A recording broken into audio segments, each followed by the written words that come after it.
Let's talk about the 3 reasons why complacency is not an option for the workplace. And now it's time for a little straight talk. I'm asking you to change the status quo. And changing the status quo is always a challenge. Implementing the 12 essential strategies for creating a great place to work is hard work. Taking action is not going to be as easy as doing nothing. And taking action will demand that you overcome the strong temptation of continuing to run your organization in the way that is most familiar to you. We may convince ourselves that following the path of least resistance in our workplace will at least get us something closer to the results we have gotten used to receiving, or that launching a revolution in the workplace is something optional, something we can do later on, if we feel like it, that is, if things calm down and we aren't quite as busy. The truth, however, is more sobering and less accommodating. The truth is that we have no choice. Complacency in the coming years will lead to casual lapse of failure.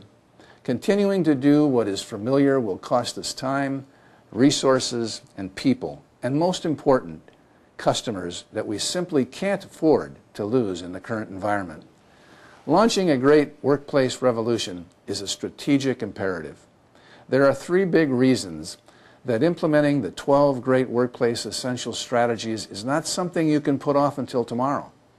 These aren't the only reasons, of course, but they are the ones that I predict you'll find hardest to forget.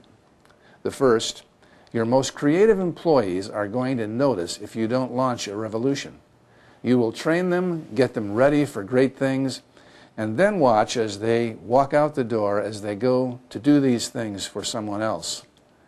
The second, your competition is going to notice if you don't launch a revolution. These may be competitors you know about, or they may be operating in some far-flung location you've never even heard of.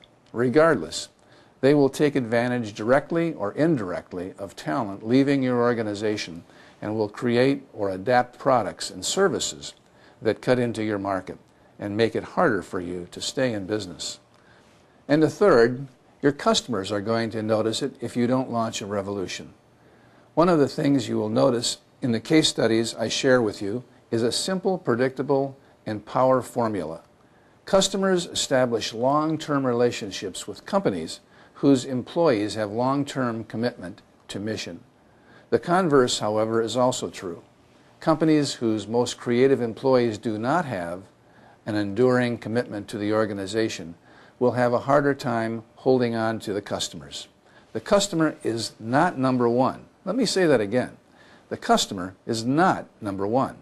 In the words of Shep Hyken, author of The Amazement Revolution, the employee must be number one. If you implement this counterintuitive principle, only then will the deliverable be superior customer service to the customer by your empowered employees. If any one of these reasons gives you pause, and all 3 should, then you are ready to make the commitment to take action today, to implement the 12 great essential workplace strategies. I hope you've enjoyed our conversation today. You can follow us on our blog at www.thegreatworkplacerevolution.com, also on Facebook, LinkedIn, and YouTube, and you can also download a free executive summary of the Great Workplace Revolution.